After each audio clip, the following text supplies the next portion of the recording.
मंगलम भगवान वीरो मंगलम गौतमो गणी मंगलम स्थूलिभद्राद्या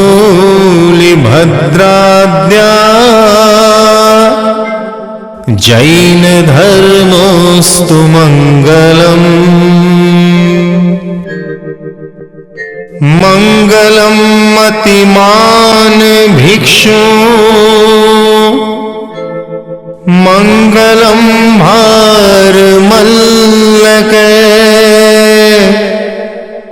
मंगलम राय चंद्राद्या मंगलम तुलसी गुरु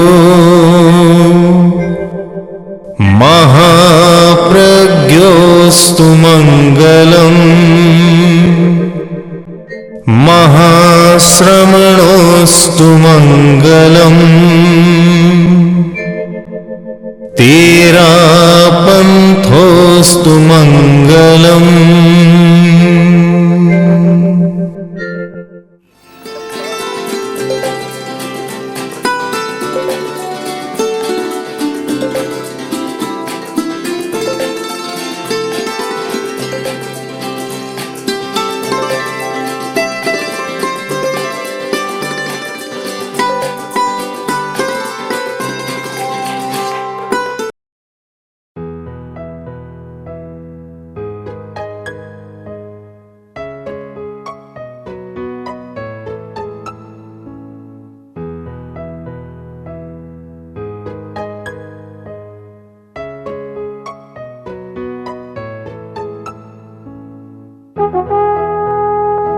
नमो अर्हन्ताणं नमो अर्हन्ताणं।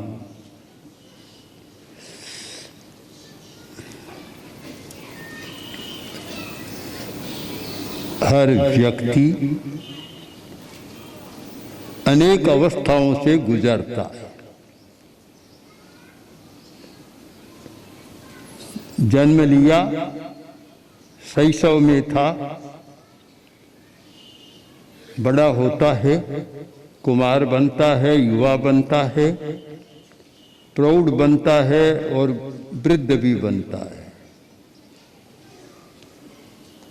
10 अवस्थाएं बतलाई गई है। 10-10 वर्ष की 10 अवस्थाएं 10 अवस्थाएं होती है और उन अवस्थाओं का जीवन दंड भी अलग अलग प्रकार का होता है। और हर वर्ष हर दिन व्यक्ति अलग अलग प्रकार की संवेदना करता है। कभी सुख की संवेदना और कभी दुख की संवेदना। एक दिन में शायद ही कोई दिन ऐसा जाता होगा कि जिस दिन व्यक्ति ने सुख की संवेदना न की हो और उस दिन उसने दुख की कोई संवेदना न की हो। अलग अलग संवेदनाएं होती है और प्रश्न भी होता है कि ऐसा क्यों होता है। यह एक स्वाभाविक प्रश्न है और यह प्रश्न उत्तर भी मांगता है। मेघ कुमार भगवान महावीर के पास बैठा है और इस प्रश्न का भी उत्तर पाना चाहता है। तो मेघ कुमार ने कहा, बनते सुखास्वादा इमे सर्वे सर्वे संति प्रियायुष है। सब जीव सुख चाहते हैं, दुख कोई नहीं चाहता। किसी से भी पूछ लो कि सुख चाहते हो या दुख। छोटे बच्चे से भी पूछ लो, सुख चाहते हो या दुख। सुख, उत्तर मिलेगा सुख, क्योंकि सुख सबको अच्छा लगता है। और सर्वे संति प्रियायुष है, सब जीव जीना चाहते हैं, मरना नहीं चाहता।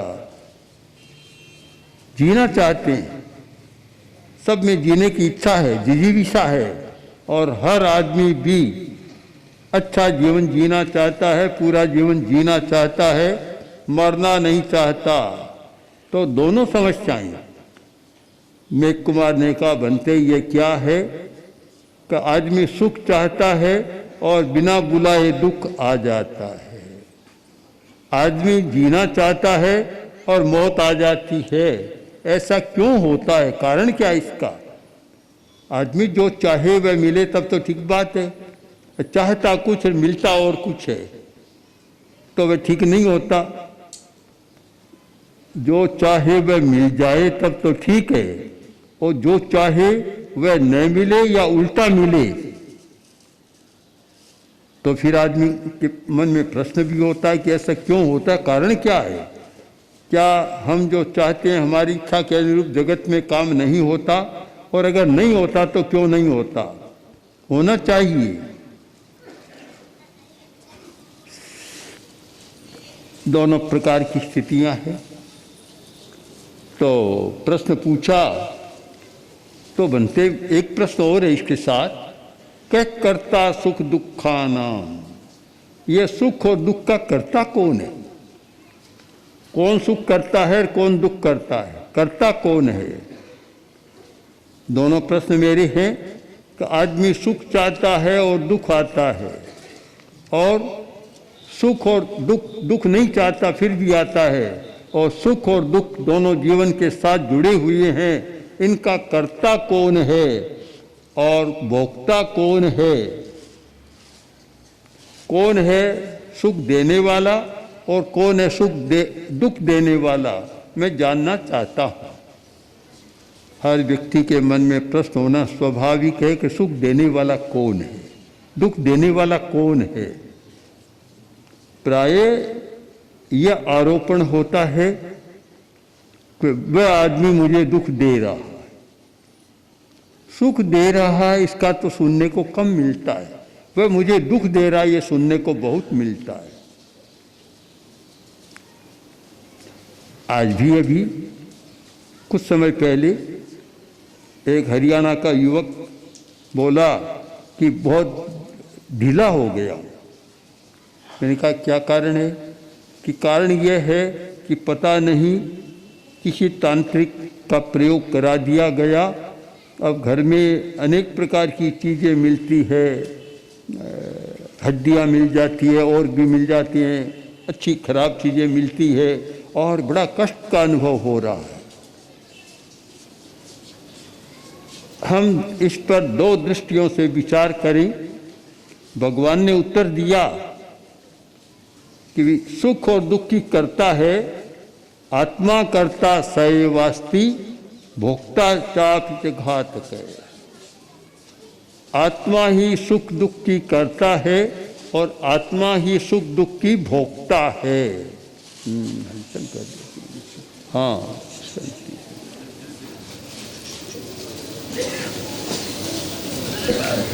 इस पर हम दो दृष्टियों से विचार करें, दो नयों से विचार करें। कि निश्चय नय में तो आत्मा ही सुख दुख की करता है, किंतु व्यवहार नय की दृष्टि से देखें तो सुख दुख का निमित्त कोई दूसरा भी बन सकता है। अपना अज्ञान भी बन सकता है, दूसरे व्यक्ति का सुझाव, गलत सुझाव भी बन सकता है, गलत परामर्श भी कारण बन सकता है, और गलत चिंतन भी कारण बन सकता है। अनेक कारण बन सकते हैं, और व्यक्ति का अपना लोभ भी कारण बन सकता है, कारण बन सकता है।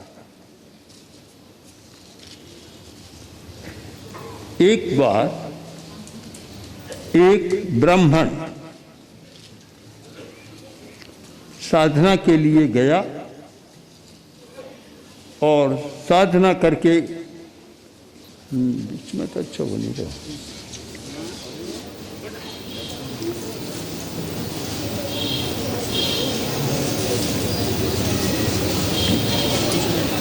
साधना की, और साधना के अलग प्रयोग होते हैं। उसने दक्षिणायन शंख की साधना की, और वह शंख अगर सिद्ध होने पर काफी कामनाओं को पूरा करता है। ब्राह्मण अपने घर जा रहा था, रात्रि को एक घर पर ठहरा रास्ते में और प्रातःकाल का समय 4 बजे से पहले उठा, शंख की पूजा की और मांगा कि मुझे दो। तो शंख ने दिया। तो जो घरवाले ने सोचा कि ये तो बहुत करामात की बात है कि जो मांगता है उसको मिल जाता है, मिलता है, तो मुझे इस शंख को चुरा लेना चाहिए। वह ब्राह्मण इधर उधर गया, वह घर का मालिक आया और उसकी जगह दूसरा शंख तो रख दिया और उसको चुरा लिया। सोचा बहुत अच्छा हुआ। ब्राह्मण जब गया, पता लगा कि कुछ हुआ है, तो सोचा अभी लड़ाई करने का कोई मतलब नहीं, ये तो बुद्धि के द्वारा ही इस काम को ठीक किया जा सकता है। फिर गया, फिर यात्रा पर गया और फिर एक शंख की साधना की। शंख को लाया, साधना की जरूरत नहीं, लाया और उसी घर पर ठहरा। रात्रि का वह पश्चिम रात्रि का समय, और उस बैठा और मांगना शुरू किया। उसने कहा कि मुझे 1000 रुपया। शंख बोला 1000 नहीं, लो ये 10,000 रुपया तुम ले लो। उसने घरवाले ने सुना कि ये तो उससे अच्छा है, वह तो जितना मांगे उतना देता है, ये तो मांगे उससे 10 गुना देता है, बहुत अच्छा है, तो क्या करूं। वैसे ही उपाय खोजा, कहीं ब्राह्मण इधर उधर हुआ और वह पहले वाला शंख तो रख दिया, इस शंख को ले लिया। ब्राह्मण अपने शंख को पाकर चला गया। अब आत्मा कैसे कर्ता विकर्ता बनती है, अपनी प्रवृत्तियां, अपना चिंतन, अपना एटीट्यूड, अपना भाव किस प्रकार कर्ता बनता है। एक बहुत स्पष्ट उदाहरण है कि उस व्यक्ति के मन में अति लोभ का भाव आया और उस लोभ ने संपत्ति को गंवा दिया और हाथ में एक दूसरा शंख ले लिया। अब दूसरा दिन रात्रि का समय, 4 बजे का समय, उठा और बोला कि मुझे 2000 रुपया। उसने कहा 10,000। कहलाओ 10,000, कहलो 20,000, कहलाओ 20,000, कहलो 40,000। बोलता चला गया। उसने कहा 2, कि बस तुम बोलते जाओ और मैं बोलता जाऊंगा और कुछ नहीं है। ये क्या? तो वह बोला, अरे दक्षिणायन शंखस्य चरित्रम भिन्नमस्ति। तुम जानते नहीं हो, वह दक्षिणायन शंख था, पहले तुमने जो लिया था उसका चरित्र भिन्न होता है। और अहं डफोल शंखोस्मि बदामि न ददामि च। मैं तो डफोल शंख हूँ, बोलता हूँ, देता कुछ भी नहीं, देना नहीं जानता, बोलना जानता हूँ। उसने सोचा ठगा गया। अब हम इस कथा वस्तु पर विचार करें कि वह ठगा गया। किसने ठगा? अपने ही प्रवृत्ति ने, अपनी ही लोभ की प्रवृत्ति ने। पहले तो चोरी की प्रवृत्ति ने वह शंख लिया और अपने लोभ इसका इतना बढ़ गया और उस लोभ से ठगा गया कि वह दक्षिणायन शंख हाथ से निकल गया और यह डफोल शंख हाथ में आ गया। हर घटना का हम विश्लेषण करें तो पता चलेगा कि आदमी स्वयं माया जाल रचता है और अपने ही मक्कड़ जाल में स्वयं फंस जाता है। आप दुनिया के बहुत सारे कार्यों का विश्लेषण करें, बहुत सारी नीतियों का विश्लेषण करें कि जो नीति निर्माण करते हैं, नीति निर्माण करने वाले अपने ही मकर जाल में फंस जाते हैं। इन सारे संदर्भों में हम विचार करें तो निष्कर्ष सामने आएगा कि कर्ता मूलतः आत्मा है और दूसरा कहीं कहीं निमित्त बन सकता है। तर्कशास्त्र में 2 कारण माने गए हैं, मूल कारण और निमित्त कारण। 3 भी हो सकते हैं सहकारी, पर मूल 2 हैं, निमित्त कारण। निमित्त कारण साधन बनते हैं, सुख के निमित्त भी बनते हैं और दुख के निमित्त भी बनते हैं, पर मूल कारण नहीं है। आत्मा कर्ता विकर्ता च, उत्तराध्ययन सूत्र का भी अप्पा कर्ता विकर्ता ये, आत्मा ही कर्ता विकर्ता है। दुहाणय सुहाणय, दुख और सुख का कोई कर्ता नहीं है। हाँ, क्योंकि संवेदन किसको होता है? संवेदन, संवेदन चेतना को होता है, जड़ वस्तु को संवेदन नहीं होता। एक आदमी को बहुत धन की प्राप्ति हो गई, सुख का संवेदन हुआ। एक व्यक्ति के घाटा लग गया, दुख का संवेदन हुआ। बस संवेदन पैसे में नहीं था, पैसा था तो उसका संवेदन नहीं, चला गया तो भी उसका संवेदन नहीं।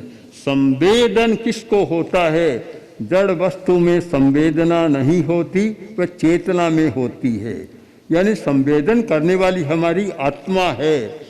आत्मा ही सुख का संवेदन करती है और आत्मा ही दुख का संवेदन करती है। दूसरा निमित्त बन सकता है। कोई आदमी गुस्से में आया और एक थप्पड़ मार दिया, जिसको थप्पड़ मारा उसको कष्ट हुआ, दुख का संवेदन हुआ। संवेदन तो वह करेगा, निमित्त वह बन गया। चलते हैं, ठोकर लगी और दर्द हो गया, संवेदन तो स्वयं करेगा और निमित्त पत्थर बन गया और कोई निमित्त बन जाता है। निमित्त दूसरा बन सकता है। हम ये माने कि मूल कारण कोई दूसरा नहीं है, निमित्त बन सकते हैं। अगर हम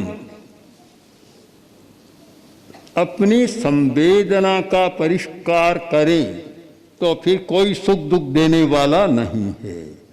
ये न तो कोई भौतिक सुख देने वाला और न कोई दुख देने वाला, फिर तो अपनी आत्मा का आनंद प्रकट होता है, ऐसा आनंद जिसका अनुभव कभी होता नहीं है। लोग भौतिक सुख दुख से परिचित हैं। एक वस्तु मिली, सुख हुआ, अनुकूल योग मिला, सुख हुआ, इससे तो परिचित है। किसी निमित्त के बिना, किसी संयोग वस्तु की प्राप्ति के बिना भी सुख होता है,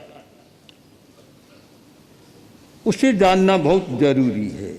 बिना प्राप्ति के भी सुख होता है। देखता हूं, हम लोग सरदार शहर आ रहे थे, लोगों ने कहा कि सरदार शहर की जनता में बहुत उत्साह है, सुख है, आनंद है, सुख की लहर है। हमने क्या दिया? कुछ दिया नहीं हमने तो, न धन दिया, न कोई आशीर्वाद दिया, न और कुछ दिया, कुछ भी नहीं दिया। फिर भी सुख किस बात का? यह सुख वस्तु की प्राप्ति से होने वाला सुख नहीं है, यह सुख आत्मानुभूति से प्राप्त होने वाला सुख है। हम इसको समझें कि संयम में भी सुख होता है। एक परिवार के दो सदस्य, दो महिलाएं हैं और घर में अच्छा भोजन बना, खाया और कहने लगी कि आज तो बड़ा अच्छा स्वाद आया, अच्छा सुख मिला। दूसरे के उपवास है, उससे पूछो कि कैसे है, बोलो कि बहुत आनंद है, बहुत सुख है। उस खाने को कुछ मिला नहीं, सुख किस बात से हुआ? बहुत सारे लोग कहते हैं, वृद्ध अवस्था में हैं और वे कहते हैं कि देखो ध्यान रखना, मैं अनशन के बिना न चला जाऊं, न चली जाऊं। अब अनशन में कौन सा सुख मिलेगा? जिस व्यक्ति ने आत्मानंद का अनुभव किया है, अपने भीतर भी सुख का समुद्र है। आप न माने कि वस्तुओं से सुख मिलता है, आत्मा का लक्षण है अनंत ज्ञान, अनंत दर्शन, अनंत चारित्र या अनंत आनंद और अनंत शक्ति, ये हमारे भीतर है। जो व्यक्ति भीतर का सुख लेना जानता है उसे बाहर के सुख भी फीके लगने लग जाते हैं। एक उदाहरण बताऊं, जैन विश्व भारती में तुलसी अध्यात्म निडम में शिविर था। शिविर संपन्न हुआ और लोग जाने लगे। मैं उधर टहल रहा था, एक भाई आया, आकर वंदना की और खड़ा हुआ, रोने लग गया, आंखों में आंसू। तो मैंने देखा क्या कारण बना। मैंने पूछा क्या किसी ने कोई आपका कुछ अपमान किया है? कि नहीं नहीं, यहाँ तो बहुत अच्छा वातावरण। तो और कोई आपको कुछ हुआ? कि कुछ भी नहीं हुआ। तो फिर आंखों में आंसू क्यों? बोला ये दुख का आंसू नहीं, ये हर्ष का आंसू है। हर्ष का है और साथ साथ कष्ट का भी है। मैं किस बात का कष्ट? बोला कि मैं आज 10 दिन के बाद शिविर को छोड़कर जा रहा हूँ, मुंबई से आया हूँ, उस मोहमयी नगरी में रहता हूँ और संपन्न आदमी हूँ, करोड़पति आदमी था, बहुत संपन्न आदमी था, बहुत संपन्न हूँ। 60 वर्ष की मेरी अवस्था है और 60 वर्ष में जितना वस्तुओं का भोग करना था मैंने खुलकर किया, किंतु इस बार जब आपने अंतर यात्रा का प्रयोग कराया, उस अंतर यात्रा के प्रयोग में मुझे जो सुख मिला वैसा सुख मैंने 60 वर्ष की अवस्था में मुझे कभी नहीं मिला। अब मैं आपसे पूछना चाहता हूँ, वह सुख कहाँ से आया? हमने तो कुछ दिया नहीं, कुछ भी नहीं दिया, न कोई खाने की वस्तु दी, न कोई और धन दिया, कुछ भी नहीं दिया। इसको इतना सुख कहाँ से मिला? और वह व्यक्ति कहता है कि इतने वर्षों में जो सुख नहीं मिला उससे ज़्यादा मुझे सुख मिला। कहाँ से आया? या तो माने झूठ बोल रहा है, झूठ बोलने का कोई मतलब नहीं, और सच बोल रहा है। तो हमारे इस प्रश्न का उत्तर है कि अपने भीतर बहुत सुख है। अगर हम खोजें तो अपने भीतर बहुत सुख है, आनंद है, और न खोजें तो कुछ मिलता नहीं। मैं दूसरी घटना इसके साथ जोड़ दूं कि वहीं जैन विश्व भारती में एक बार दूसरी बार शिविर था, मैं प्रयोग करा रहा था। तो उसमें शिविर नहीं, प्रयोग संपन्न हुआ 1 घंटा का। सब लोग उठ गए। जैसे ही अर्हन्ते शरणम पवज्जामि का होता है, सब लोग उठ जाते हैं, उठ गए। एक युवक नहीं उठा, और युवक भी बहुत पढ़ा लिखा युवक, राजलेश्वर का कुंडलिया जो हैदराबाद में रहता है, रमेश कुंडलिया, अच्छा पढ़ा लिखा बहुत होशियार युवक है, उठा नहीं। हम लोग चले गए ऊपर। थोड़ी देर बाद उसकी माँ आई कि वह तो उठ नहीं रहा है। फिर हमारे मुनि जी गए, मुनि किशनलाल जी, और मैंने कहा देखो क्या बात है। वे मुनि महेंद्र जी गए, जाकर देखा तो भी उठ नहीं रहा है। आखिर 2 घंटा बीत गई, फिर भी नहीं उठा। तब मैं गया, मैंने जाकर और एक प्रयोग किया का भी इसका यहाँ से कुछ दबाना जो होते हैं कि कैसे जागृत किया जाए। प्रयोग किया, वह उठा। 3 घंटा बाद वह उठा। मैंने कहा रमेश क्या तुम्हें पता नहीं चला? अर्हन्ते शरणम पवज्जामि कि मुझे पता चल रहा था, ध्यान का काल पूरा हो गया, पता चल रहा था। इतने संत आए, तुम्हारी माँ आई, और सब ने कहा तुम उठे नहीं। बोला नहीं उठा। मैं पता लग रहा था उठ नहीं सका, उठ नहीं सका। मैं क्यों नहीं उठ सका? उस समय मेरे दर्शन केंद्र में इतने सुख के प्रकंपन आ रहे थे कि मैं उसको छोड़ नहीं सका। जानता हुआ भी समय हो गया, मैं उस चक्र को तोड़ नहीं सका। इतने ज़्यादा सुख के प्रकंपन, वाइब्रेशंस आ रहे थे कि मैं उनको छोड़ नहीं सका। अब मैं आपसे पूछता हूँ सुख कहाँ से आया? 3 घंटा एक युवक बैठा रहे, पानी पीना था, भोजन भी करना था, वह सब छूट गया है, उठ नहीं रहा है। सुख कहाँ से आया? हम केवल बाहर बाहर की यात्रा करते हैं, बाहर की बात को जानते हैं, बाहर के सुख को जानते हैं। जो व्यक्ति कभी अपने भीतर नहीं झांकता, आंखें मूंद कर आधा घंटा घंटा कभी अपने भीतर नहीं देखता, उसको अनुभव ही नहीं हो सकता कि हमारे भीतर क्या है, मेरे भीतर क्या है। हर व्यक्ति के भीतर है, किंतु उसके बिना, अंतर दर्शन के बिना, भीतर की यात्रा किए बिना, कोरी बाहर की यात्रा से उसका अनुभव नहीं हो सकता। इसलिए इस सारे संदर्भ में देखें तो भगवान ने जो उत्तर दिया वह निश्चय की दृष्टि से बड़ा सटीक उत्तर है कि आत्मा ही सुख दुख की करता है। सुख भी तुम्हारे भीतर है और दुख भी तुम्हारे भीतर है, अपना किया हुआ है, बाहर का निमित्त बनता है, कभी सुख का संवेदन, कभी दुख का संवेदन। और तुम और आत्मानुभूति में जाओ तो सुख से भी परे, भौतिक सुख से भी परे और इस दुख से भी परे एक सहज आनंद की अनुभूति हो सकती है। हम लोग भी ध्यान का प्रयत्न इसलिए करते हैं, शिविर भी इसलिए होते हैं, प्रेक्षा ध्यान का भी यही है कि हर व्यक्ति के ये समझ में आए कि केवल ये बाह्य जगत ही हमारा जगत नहीं है, एक दूसरा भीतर का जगत भी हमारा जगत है।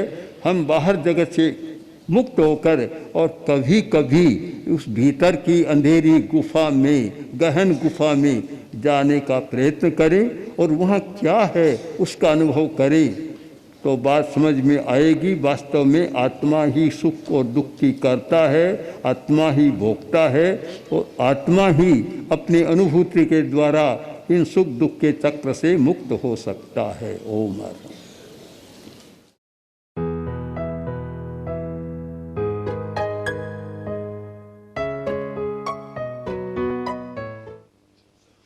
पन्नगे च सुरेन्द्रे च कौशिके पाद संस्पृशि निर्विशेष मनस्काय श्री वीरस्वामिने नमः। साध्वी प्रमुखा जी, साधु साध्वी वृंद, समन श्रेणी, बंधुओं बहनों, एक रिक्तता हो गई है। परम पूज्य गुरुदेव पधारते प्रवचन के लिए तो मैं अगवानी करने के लिए सामने जाया करता और अपने हाथ का सहारा देकर उन्हें स्टेज पर लाया करता। वापिस पधारते मैं हाथ का सहारा देकर उन्हें पहुंचाया करता। और जब कभी मैं आ गया फिर तो पूज्य श्री प्राथमिकता मेरा सहारा लेने को ही दिया करते थे। अब मैं आज किसको सहारा दूंगा? कौन तो पधारी, किसको मैं सहारा दूं, किसको पहुंचाऊं वापिस? एक रिक्तता हो गई है। और ये रिक्तता क्यों हुई, नियति है, अनेक बातें हैं।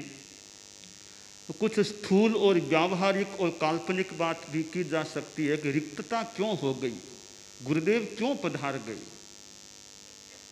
इसके दो काल्पनिक और स्थूल कारण कहे जा सकते हैं कि या तो वे हमसे क्या रूठ गए थे, क्या कोई हमसे कोई अभिनय हो गया था कि नाराज होकर वे पधार गए,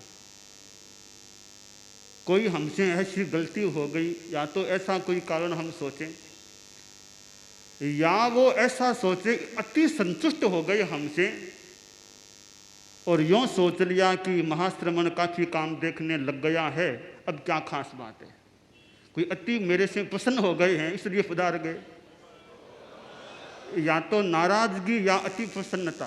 खैर यह तो मैंने स्थूल बात कह दी है, निश्चयिक बात तो यही है, यह एक दुनिया का नियम है।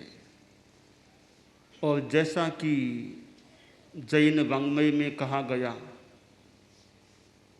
कि अनर्थि कालस्य अनागमो, मृत्यु के लिए कोई समय अनवसर नहीं, कोई भी समय अवसान हो सकता है। बचपन में भी हो सकता है, यौवन में हो सकता है, वृद्धावस्था में तो होना ही होना होता है। भगवत गीता में जो कहा गया कि ये गीता में तो वैसे श्री कृष्ण के संदर्भ में बात है कि श्री कृष्ण ने कहा कि मैं अवतार लेता रहता हूँ। मैं उस अवतारवाद की बात को इतने सारांश में ग्रहण करता हूँ कि महापुरुष दुनिया में कभी कभी आते हैं। परित्राणाय साधूनाम, अगली बात सोच लें, कह दें धर्म संस्थापनार्थाय संभवामि युगे युगे। परित्राणाय साधूनाम विनाशाय च दुष्कृताम धर्म संस्थापनार्थाय संभवामि युगे युगे। तो सज्जन लोग हैं, उन्हें परित्राण देने के लिए और दुर्जनों का नाश करने के लिए, धर्म की स्थापना के लिए अवतार होता है। आचार्य श्री भी एक ऐसे महापुरुष थे, मानव की प्रकृति ने, नियति ने उनको जनता की, युग की, मानवता की और तेरा पंथ शासन, जैन शासन की सेवा करने के लिए धरती पर भेजा था। आचार्य बनने के बाद ही नहीं, वो पहले से ही कितनी सेवा कर रहे थे। हम उनके पूरे जीवन काल को देखें और आपको कुछ जानकारी करना हो तो मेरे द्वारा तैयार की गई महात्मा महाप्रज्ञ पुस्तक को देखें। हालांकि अब तो मैं यह सोच रहा था कि मेरी पुस्तक तो अधूरी थी, पुस्तक को पूर्णता तो मुझे अब देनी है, अब पूर्णता तक पुस्तक जा सकेगी। मैंने तो सोचा था कि 9 दशक करीब करीब हो गए हैं, अगला अध्याय 10वां दशक का मेरा रह सकेगा, पर 10वां दशक के अध्याय की तो मेरी कल्पना ही रह गई। 9 दशक तक ही मुझे ग्रंथ को संपन्न करना होगा, ऐसा संभव है। जहाँ तक स्वास्थ्य का प्रश्न है, मैं कई वर्षों से पूज्यश्री के आसपास ही रहता हूँ, या कुछ पहले से भी जानता हूँ। वैसे स्वास्थ्य कुछ कमज़ोर रहा करता था, पेट की थोड़ी समस्या रहा करती थी, कुछ आम की समस्या, या कभी दस्त कभी अधिक लग जाना, थोड़ी पाचन की समस्या रहा करती थी। और वैसे एक वो कुछ जुकाम कह दें, सर्दी कह दें, साइनस का कह दें, वो भी प्रकोप यदा कदा हो जाता था। और कफ का भी रहता, बार बार उन्हें कफ थूकना भी पड़ता था। तो यह समस्या उनके स्वास्थ्य में रहा करती थी। अहिंसा यात्रा हुई तो अहिंसा यात्रा प्रायः काफ़ी स्वास्थ्य की दृष्टि से काफ़ी ठीक रही। कितने प्रांतों की यात्रा हो गई और उस यात्रा में प्रायः रोज प्रवचन भी करते, और मुझे लगा काफ़ी शरीर सक्षमता युक्त है। तो मैं तो संभवतः अनेक बार कह चुका कि यह शरीर की जो सक्षमता है, इसमें हमारा सौभाग्य, खास करके मेरा सौभाग्य है कि पूज्य गुरुदेव का शरीर अभी इतना सक्षम है, वरना 80 वर्ष के बाद शरीर में शिथिलता आ सकती है और कार्य करने की क्षमता कम हो सकती है।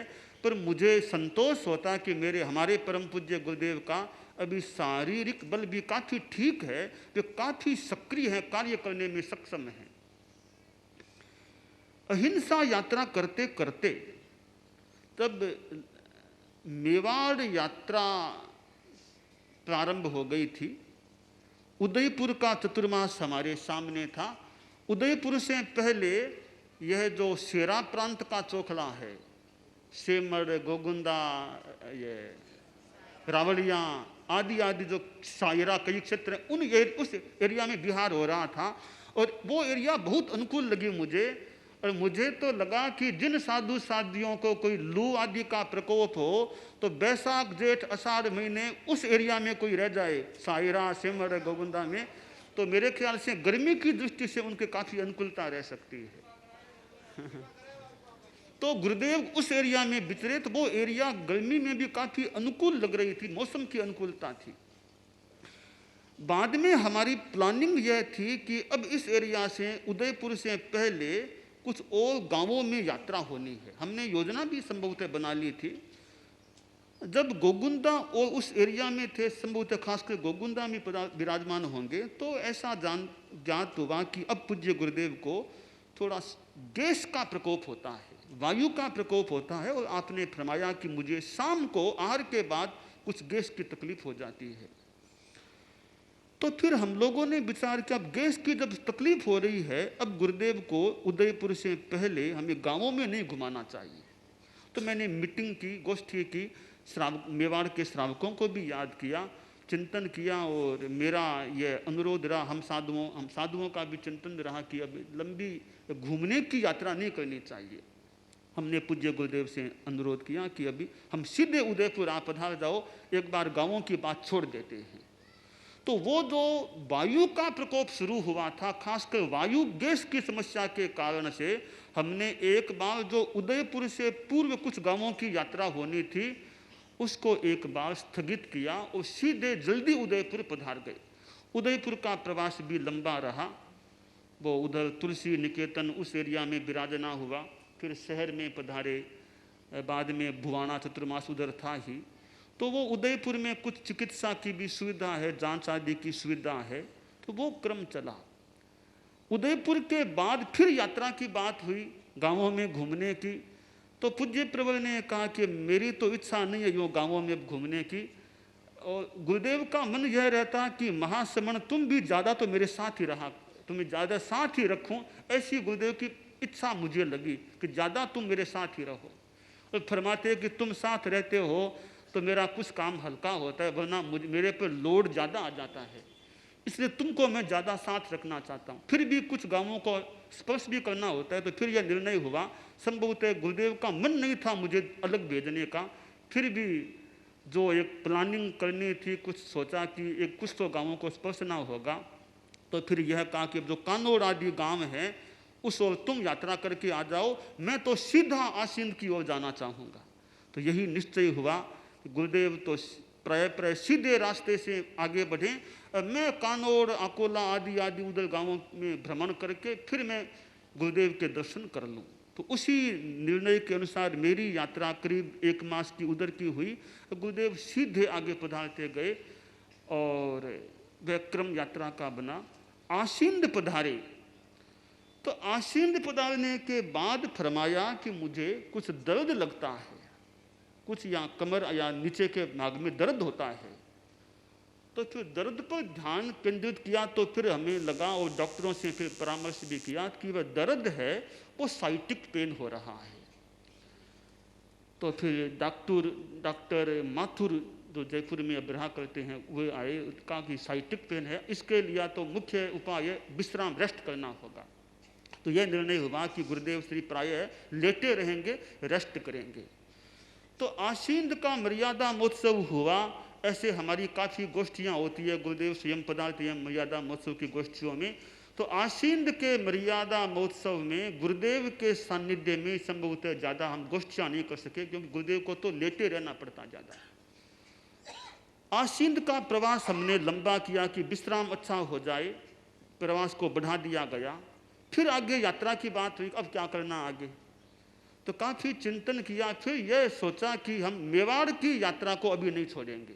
हमारा अगला चौमासा जो निर्णित है केलवा का या आगे आमेट का महोत्सव है, तो मैंने फिर एक तरह से घोषणा कर दी कि स्वास्थ्य में कुछ दिक्कत है, फिर भी हमारा यही निर्णय है, हम मेवाड़ की यात्रा को नहीं छोड़ेंगे, मेवाड़ में यात्रा करने का विचार है। आसींद से बिहार हुआ और हमने सोचा रास्ता कौन सा ले। 2 रूट थे, एक तो भीलवाड़ा की ओर का रास्ता था, एक टाटगढ़ भीम का रास्ता था। तो जैसा गुरुदेव कहते कि योजना तो महाश्रमण बनाता है, मैं योजना बना रहा था। तो पहले तो मेरा चिंतन था कि भीलवाड़ा का रूट लेंगे, बाद में दिमाग में विचार हुआ कि पहले हमें टाटगढ़ की ओर चलना चाहिए। तो मैंने अनुरोध किया कि पहले यह रास्ता ठीक, यह रास्ता ले लो। तो टाटगढ़ भीम का रास्ता लिया, उस रास्ते से आगे बढ़ रहे थे। और गुरुदेव के वो थोड़ी साइटिक पेन या थोड़ा गैस आदि का क्रम, तो व्याख्यान में कम पधारना होता। और जैसे तैसे टाटगढ़ जो काफ़ी ऊंचाई पर, जो प्रज्ञा शिखर काफ़ी ऊंचा, वहाँ हम लोग, हमारे संत लोग गुरुदेव को साधन के द्वारा ऊंचाई पर चढ़ा करके ले गए। साधन से गुरुदेव नीचे उतरे, हम लोग सहारा दे रहे थे। तो मुझे लगा कि थोड़ा सा चलने में कुछ कठिनाई हो रही है, या कुछ जागरूकता कम है, अभी कुछ होश थोड़ा सा, कोई होश कम है, ऐसा सा कुछ लग रहा है। वहाँ फिर विराज गए। थोड़ी सी बात भी ऐसी सी शुरू की कि अभी नाश्ता क्यों लाए, अभी नाश्ते का टाइम था, अभी नाश्ता क्यों लाए, यानी पूरी कोई जागृति नहीं, ऐसा लग रहा था। टाटगढ़ में लगभग 6 दिन का प्रवास हुआ। 6 दिन के प्रवास में एक बार भी व्याख्यान नहीं दिया, बस विश्राम करते या बैठे रहते, प्रवचन बिल्कुल नहीं दिया, न सुबह न कभी न रात को। ऐसे रात का व्याख्यान तो ऐसे ही नहीं करते थे, सवेरे का भी वहाँ बिल्कुल नहीं किया। तो वहाँ टाटगढ़ में गुरुदेव को संभवत लगा कि स्वास्थ्य में काफ़ी कठिनाई हो रही है।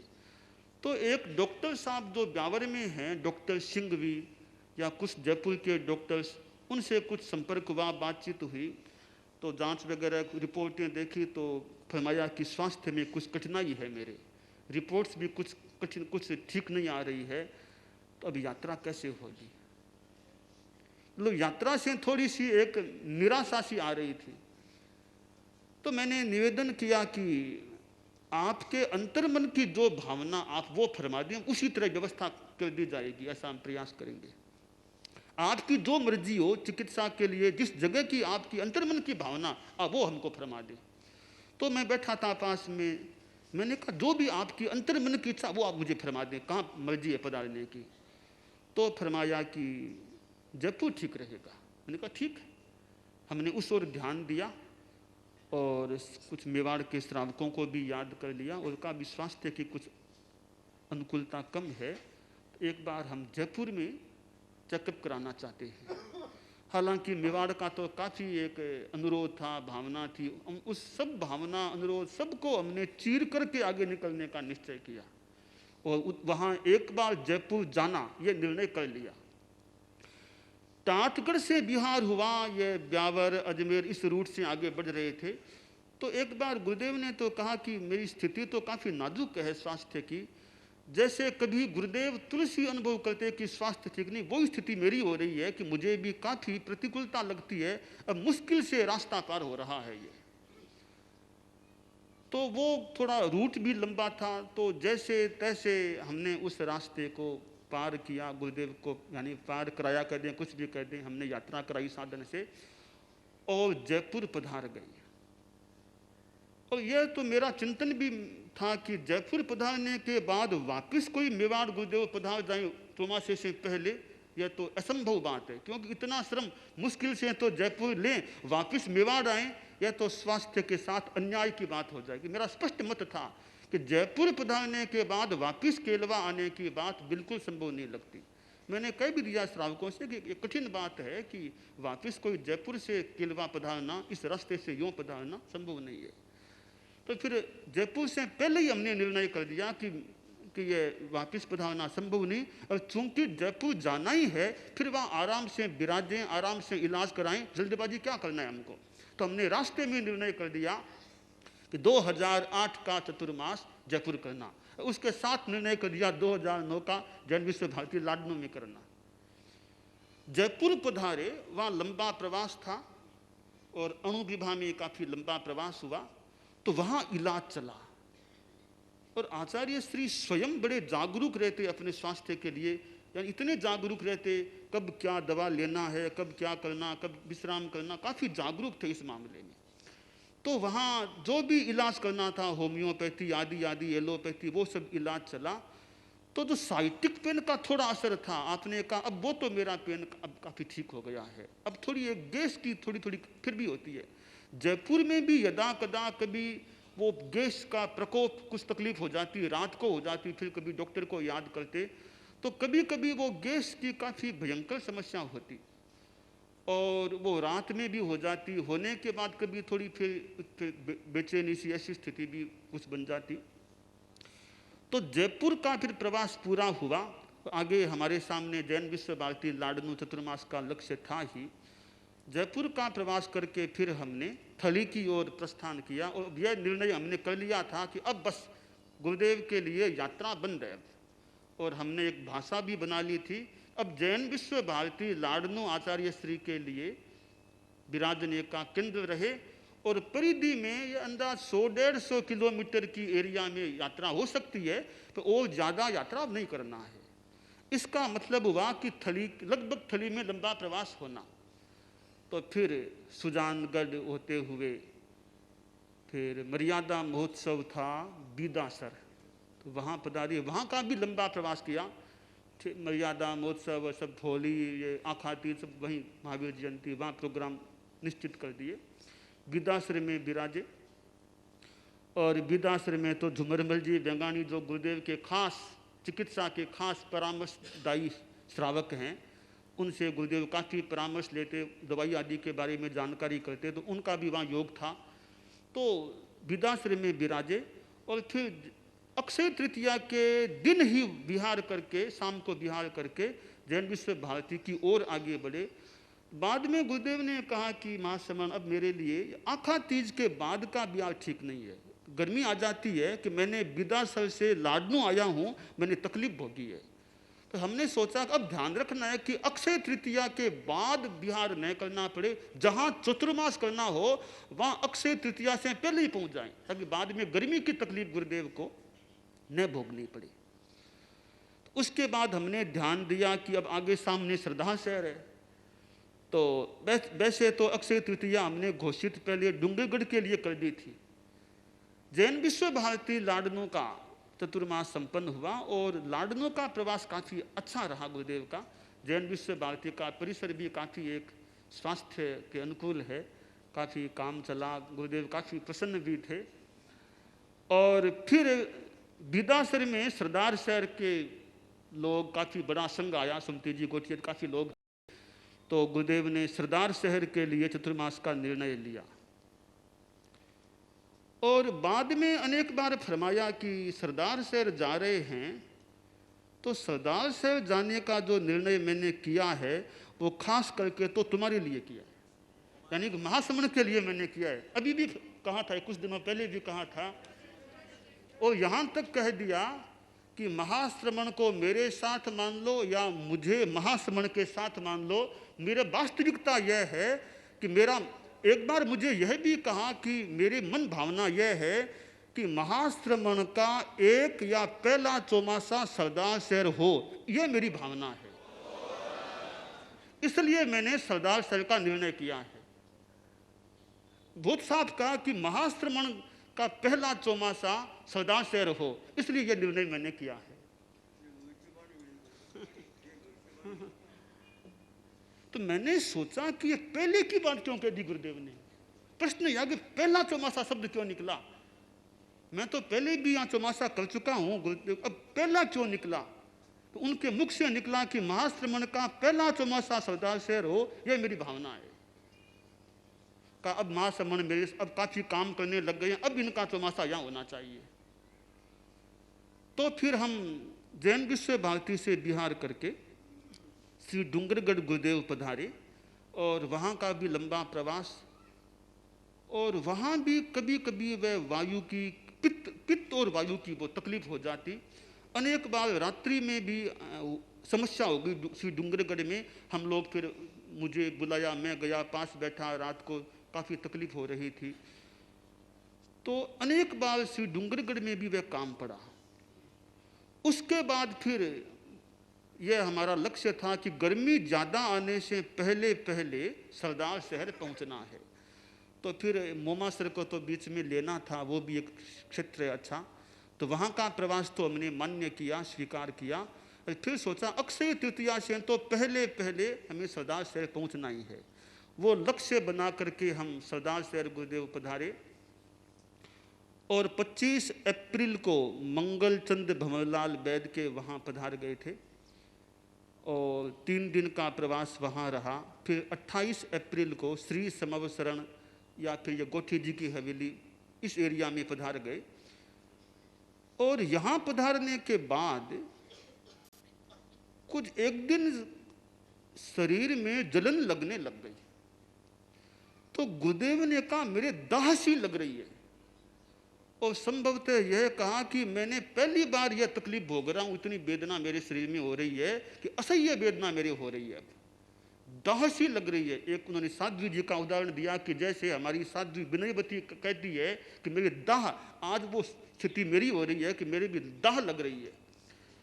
तो फिर ये शाम की बात, फिर रात को यहाँ पोढ़ाते प्राय यहाँ पर विराजे थे, वहाँ पहले वहाँ विराजते थे। तो फरमाया कि अब मैंने प्रयोग किया है, ये चंद्रेश्वर का प्रयोग किया तो मेरे काफ़ी लाभ, वो दाह कम हो गई, लाभ मिल गया। तो ये यानी 3-4 दिन करीब पहले वो दाह की सी अनुभूति हुई थी, वो जलन सी लगी थी। उसके बाद 9 मई को कि गुरुदेव दिन में प्राय गोठी जी के वहाँ विराजते, रात को यहाँ पोढ़ाते।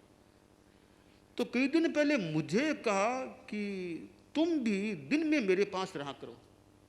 संभवतः कहा था मेरे लिए कि तुम्हें भी गर्मी न लगे तो कम से कम तुम दोपहर के समय में तो गोठी जी की हवेली में रहा करो, तो वहाँ मेरे पास रहना हो जाएगा। इसलिए एक दिन कहा कि मुझे खुशी, यानी खास बात यह है कि महास्मरण मेरे पास रह रहा, यह अच्छी बात हो गई इस हवेली में आ जाने से।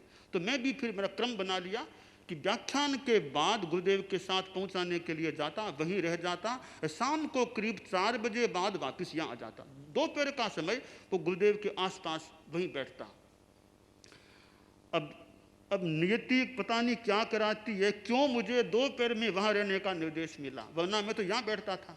पहले यह चिंतन था कि तुम यहाँ रहो ताकि यहाँ की तुम पूरी संभाल कर सको, मैं वहाँ रहूँगा तो यहाँ इतने संत लोग हैं, तो एक हम दोनों में से हमें एक को यहाँ रहना आवश्यक है। तो निर्णय किया मैं यहाँ रहूँ और गुरुदेव वहाँ विराज जाएँ दिन में। फिर कहा नहीं, अब मैंने सोचा है, मेरे ये जच्चा है, हमारे जच्ची है कि तुम भी दोपहर बैठी आ जाया कर। वो ठीक है, मैं वहाँ जाता हूँ। तो मैं फिर वहाँ जाने लग गया। अब मुझे दोपहर में वहाँ रहने का निर्देश मिला, मैं वहाँ रहने लग गया। तो वो 9 मई का दिन आता है, बैसाख, द्वितीय बैसाख कृष्णा एकादशी का। तो दोपहर का समय था, तो हमारा वो स्वाध्याय चलता है। तो गुरुदेव के थोड़ी सी दूरी पर ही मैं बैठता भिक्षु वांग्मय के साहित्य के लिए। काफ़ी हमारे साधु साधियाँ वहाँ हमारे साथ बैठते, पास बैठते। हम स्वाध्याय मैंने थोड़ा सा स्वाध्याय शुरू किया, कुछ हम आगे बढ़े थे। इतने में मुनि रजनीश कुमार जी संभवतः आए थे। आज एक बार गुरुदेव के पास पधारो, स्वास्थ्य ठीक नहीं है। तो मैं तत्काल मैंने उठा, मैं बिल्कुल पास ही वो स्थान था, कमरा था, अंदर गया तो मैंने देखा एक छोटे पट्ट पर आचार्य श्री विराजमान हैं। और मैंने देखा यूँ थोड़े से स्थिति कुछ गड़बड़ा रही है, यूँ कुछ हो रहा था। तत्काल मैंने थोड़ा पाठ बोलना शुरू किया, संत सतियाँ भी आ गए। कोई आधी या 1 मिनट हुई होगी, मेरे देखते देखते, हमारे देखते देखते बस नस नीची हो गई, नस नीची हो गई। लगे तो भयंकर स्थिति हो रही है। फिर संतों ने, हमारे साथ संत, उन्होंने संभाला और गुरुदेव को उठा करके, छोटे पट्ट से उठा करके जो बड़ा पट्ट पास में था उस पर उनको पुढ़ाने की मुद्रा में बिठाया। तत्काल मैंने कहा डॉक्टरों को बुलाओ। डॉक्टर लोग भी आ गए और हमारे संत लोग भी थे, इधर डॉक्टर भी आ गए। और फिर जो भी देखना था, चेकअप करना, कुछ प्रयास करना, यानी प्रयास यह था कि जैसे तैसे बचा लें, जैसे तैसे ठीक कर दें। ये कुछ भी कह दें, आदमी का तो पुरुषार्थ करना फर्ज है। हमने सोचा कुछ पुरुषार्थ करें। डॉक्टरों ने पुरुषार्थ किया कि जैसे तैसे वो हार्ट का हो तो वो ठीक हो जाए, श्वास ठीक आने लग जाए। तो वो प्रयास तो किया, पर कई बार यह पुरुषार्थ की भी सीमा होती है। पुरुषार्थ भी हमारी दुनिया में असीम नहीं है। एक सीमा तक पुरुषार्थ काम कर सकता है, जहाँ उसकी सीमा से बाहर की बात हो वहाँ पुरुषार्थ भी अरण्य रोदन के समान बेकार हो जाता है। हमने पुरुषार्थ किया, डॉक्टर लोग आदि पुरुषार्थ कर रहे थे। इधर मुनि श्री कृष्णलाल जी भी, वो अपनी ओर से मुख में फूंक देना, ऐसा कुछ अपना जो संभव था वो कर रहे थे। मतलब डॉक्टर लोग चेकअप करते, कभी कुछ करते, कभी तो मैंने फिर उधर फिर वो ऑक्सीजन की व्यवस्था भी हुई। फिर मैंने मन में सोचा कि यह जो पुरुषार्थ है वो कोई कार्यकारी है या नहीं। मतलब या तो अंतिम कोई बात सोचें, जो भी करना हो, संथारा जो भी वो सोचें फिर। परंतु फिर मैंने देखा कि अब तो कोई होश की बात नहीं लगी, या तो प्राण चले गए थे या होश नहीं था। बिल्कुल कायस्वर की मुद्रा में पोढ़ाए हुए थे। और शायद संभव तो यह है कि जब यह नस नीची हुई थी, वो नस नीची होने के साथ ही संभवतः गुरुदेव का देवलोक गमन हो गया होगा। फिर तो हमारा उपचार था, प्रयास था कुछ करने का, कुछ भी हो तो ठीक हो जाए। तो हैं, हाँ, थोड़ा स्पंदन हो सकता है। नाड़ी देखी थोड़ी, करते करते बाद में ये मुन्ना लाल जी सेठिया आए हुए थे, नाड़ी देखने वाले। उन्होंने भी कहा अब तो नाड़ी भी कोई नहीं लग रही। इधर जय कुमार जी थे, इधर डॉक्टर लोग अपना चेकअप कर रहे थे। फिर हमने कहा भी अब है क्या, बताओ बात है क्या आखिर। तो डॉक्टर जतन वैद और डॉक्टर गोलछा, दो डॉक्टर थे। तो हमने फिर संतों ने मेरे पास उनको भेजा कि युवाचार्य से बात करो आप। फिर उनका कथन था कि अब कोई आशा नहीं है, कोई स्थिति नहीं है अब। फिर उन्होंने कहा मुझे आप लिखित में दो क्या बात है। तो लिखित में उन्होंने अंग्रेजी में सर्टिफिकेट लिखा डेथ का। उन्होंने लिखा कि उन्होंने अपने हिसाब से 2:55 पर डेथ होना घोषित किया। तो फिर मैंने साधी प्रमुखा जी थे, हमारे कुछ संतों को बुलाया, बात की अब क्या घोषणा करें, फिर हो गया सो हो गया। तो थोड़ा मैंने परामर्श लेकर मैंने घोषणा कर दी कि आचार्य हमारे पूज्य परम पूज्य गुरुदेव आचार्य श्री महाप्रज्ञ जी अब संसार में नहीं रहे, देवलोक गमन हो गया है। उसके बाद मुख्य नियोजिका जी ने एक मुझे बात कही थी कि एक कोई विशेषज्ञ ने कुछ बात इन दिनों में कही थी कि कुछ ऐसा होने वाला है, फिर 2 घंटा के बाद वापस वे जागृत हो जाएंगे। तो आप हमें ध्यान देना चाहिए, 2 घंटा तक बॉडी को रखें ताकि वापस कोई प्राण चेतना आ जाए। मैंने कहा ठीक है, हम ध्यान रखते हैं। वैसे हमारी विधि है कि 1 मुहूर्त से पहले पहले डेड बॉडी को गृहस्थों को सौंपना। तो मैंने कहा गृहस्थों को सौंप देते हैं, पर गृहस्थ भी ध्यान रखें कि 2 घंटा तक वो बॉडी रहे, ताकि हो तो वापस कोई प्राण होगा तो आ जाएगा। तो फिर मैंने देखा 2 बजे से घटना शुरू हुई थी। मैंने कहा 4 बजे तक हम देख लेते हैं, उसके बाद जो करना सो करना है। तो लगभग 4 बजे के पार हो गया, तब उनका 2 घंटा तो बीत गए, अब तो जो भी करना सो करना। तो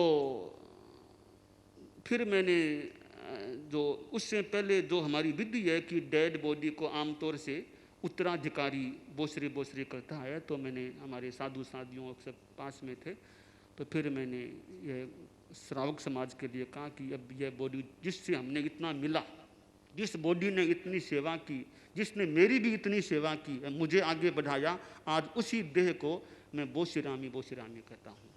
और हमने देह को श्रावक समाज को सौंप दिया। उसके बाद फिर मैं भी फिर बाहर आ गया था, फिर बाहर बैठ गया, कितने लोग भी हैं, बाहर आ गया।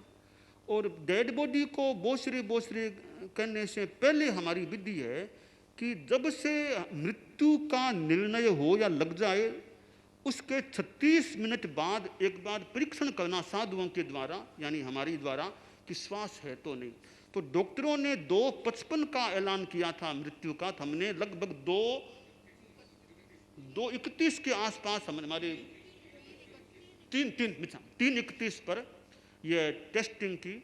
सुमेरमल जी स्वामी बड़े संत हमारे, उनको कहा आप टेस्टिंग करो। तो खासकर ये थे टेस्टिंग करने में, तो आपने रुई का प्रयोग किया।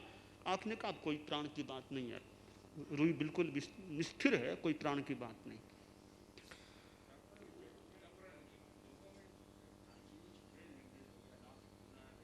नाक से खून की बात नहीं, ब्रेन हेमरेज की बिल्कुल नहीं लगता, कोई बात नहीं लगता नहीं। वो मतलब होने में या तो कोई वो जलन लगी थी, जलन तो लगी थी, का जलन हो रही है, वो जलन या वायु निश्चय में तो वो आयुष्य की संपन्नता मान लें, वही हुआ होगा, अनुमान भले कर लें कि उस कारण से। बाकी ब्रेन हेमरेज की बात बिल्कुल लगती नहीं हमें को, न कोई नाक में खून की बात यूँ फैली कि हमने रुई का प्रयोग किया था, उस रुई को माना कि खून आ गया होगा गुरुदेव के, ऐसा हो गया होगा, तो वो कोई बात नहीं लगती। यह कोई आयुष्य की संपन्नता या कोई वो गर्मी जो जलन लगी वहाँ उसका कोई कारण बना, कुछ भी बना, तो ऐसे हमारे परम पूज्य गुरुदेव का महाप्रयाण हो गया। और बाद में श्रावक समाज ने डेड बॉडी को, पार्थिव देह को संभाल लिया था। तो यह गुरुदेव के एक स्वास्थ्य के बारे में एक पूरी रिपोर्ट मैंने यथासंभव बताने का प्रयास किया। इस तरह स्वास्थ्य का क्रम चला और आखिर यह कोई सरदार शहर का ये कोई योग था कि जहाँ उन्होंने दीक्षा ली थी पूज्य कालूगने के पास, उसी भूमि में अपने संन्यास की साधना की संपन्नता कर दी। जहाँ से साधना का प्रारंभ किया था मुनि के रूप में, उसी सरदार शहर में उन्होंने साधना का समापन भी कर दिया। तो परम पूज्य श्री आचार्य श्री पधार गए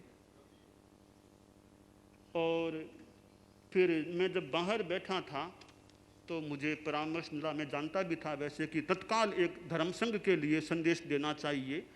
तो मैंने एक बार तो, और तो बाद में कभी एक बार तत्काल एक बार थोड़ा संदेश लिख दें, तो मैंने एक संदेश लिखा दिया। तो संदेश यूँ था, अरहम आज दिनांक 9/5/2010 द्वितीय वैशाख कृष्णा एकादशी को चिकित्सकीय प्रमाण पत्र के अनुसार अपराह्न लगभग 2:55 पर परम पूज्य गुरुदेव आचार्य श्री महाप्रज्ञ का सरदार शहर में महाप्रयाण हो गया। 13 पंथ का दशम सूर्य अदृश्य हो गया। गुरुदेव का हम सब पर महान उपकार है। अब हम उनकी स्मृति कर सकते हैं, कृतज्ञता का भाव प्रकट कर सकते हैं। पूज्य गुरुदेव ने मानव जाति, जैन शासन और 13 पंथ धर्म संघ की महान सेवा की। मैं मेरे धर्म संघ के सभी साधु साध्वियों और समण श्रेणी की चित्त समाधि के लिए प्रयत्न करता रहूंगा, यह मेरा संकल्प है। 13 पंथ धर्म संघ के श्रावक समाज को भी मैं आध्यात्मिक पोषण प्रदान करते रहने का संकल्प करता हूँ। इसके अतिरिक्त मैं जैन शासन और मानव जाति की यथासंभव और यथोचित सेवा करने का संकल्प करता हूँ। इस कठिन परिस्थिति में हम सब मनोबल रखने का प्रयास करें और धर्म शासन की प्रभावना का प्रयास करते रहें।